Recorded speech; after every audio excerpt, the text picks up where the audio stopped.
De acordo com a teoria da relatividade geral, se o espaço se esticasse na fase expansionária do universo, o tempo deveria se contrair de forma complementar. O aumento da energia potencial seria limitado pela contração do tempo, sem a necessidade de que essa energia atingisse valores máximos no infinito. É que sem tempo mensurável, não existe movimento. O oposto deveria ocorrer, mas de forma registrável, no interior do espaço-tempo. Aqui, o espaço parece estar sempre se contraindo, sendo acompanhado da dilatação contínua do tempo na direção do nosso horizonte de eventos. A presença constante da gravidade, a única força conhecida a atuar na escala astronômica, e a queda contínua da energia potencial, parecem definir o que seria a segunda fase do movimento harmônico da luz. Ela é a mesma luz que os físicos utilizam no rastreamento remoto dos eventos distantes. A atuação contínua da gravidade excluiria a presença de qualquer outra força que tivesse orientação contrária, como seria o caso da antigravidade e da força centrífuga. Assim, não poderia haver uma fase expansionária da mola do espaço atuando em tempo real, pois ela seria obrigatoriamente seguida de um aumento da energia potencial. Isso resultaria em desaceleração contínua do movimento das galáxias. Os astrônomos supõem que a luz das estrelas estaria chegando do nosso passado, e não do nosso futuro. Existe uma explicação lógica para isso, que seria suportada pela contração do tempo na fase expansionária. E, diga-se de passagem, antes do evento do Big Bang. Sem o tempo, então colocado relativamente no futuro em relação ao nosso momento presente, não haveria movimento, e os eventos não poderiam ser lembrados. Você se lembra da expansão somente depois da inversão no sentido da seta do tempo, quando ela teria passado a apontar constantemente para o seu passado. Ou seja, a inflação seria avaliada indiretamente pelo rastreamento da radiação cósmica de fundo, surgindo, para nós, fora do seu próprio tempo. Quanto a isso não há dúvidas. Sem o tempo, as ondas emitidas na singularidade não poderiam se mover ou se afastar da fonte, pois o cone de luz futuro do evento do Big Bang perderia sua profundidade. Não haveria ondas que pudessem ser rastreadas nos dias de hoje.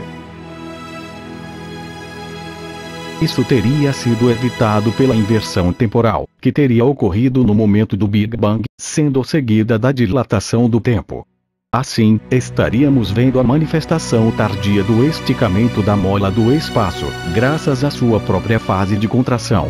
Nesse processo, haveria a exclusão entre as fases do movimento harmônico da radiação cósmica. A contração do tempo, ao longo da fase expansionária, iria deslocar o seu marco zero, retirando-o da posição da singularidade e colocando na nossa posição no presente.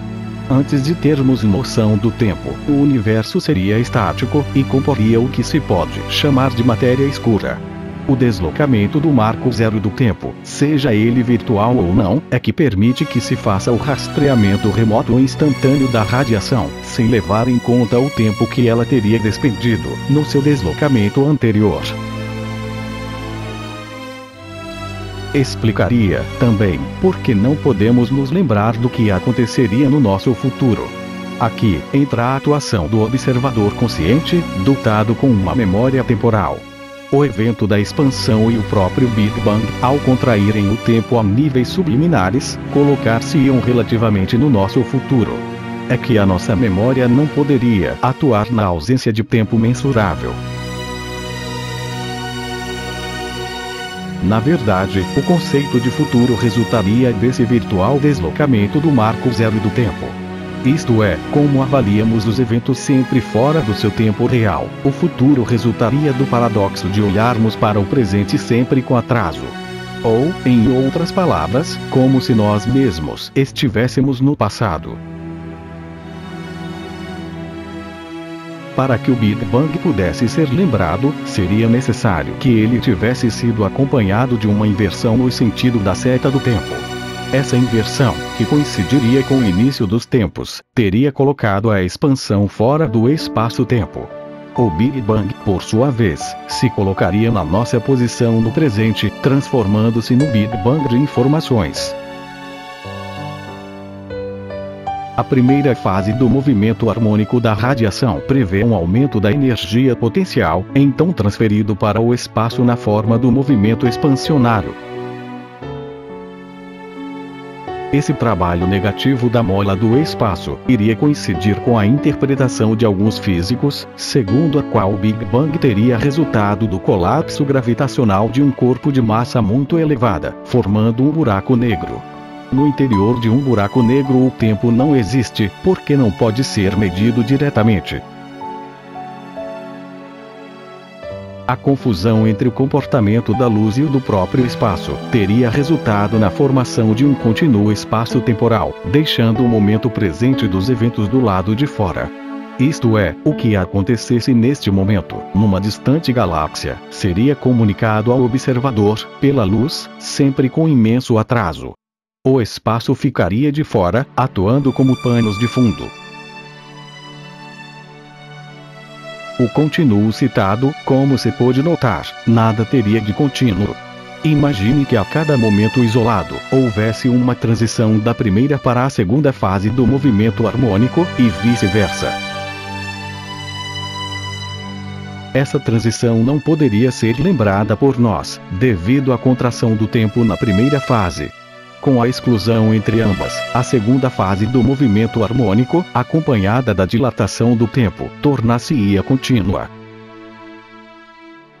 Assim, o espaço-tempo seria o resultado da condensação transitória da energia, então repassada ciclicamente para o espaço.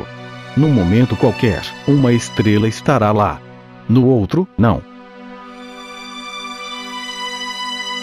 Você poderia achar isso um absurdo, pois as coisas não deixam de existir num momento, para ressurgir em outro.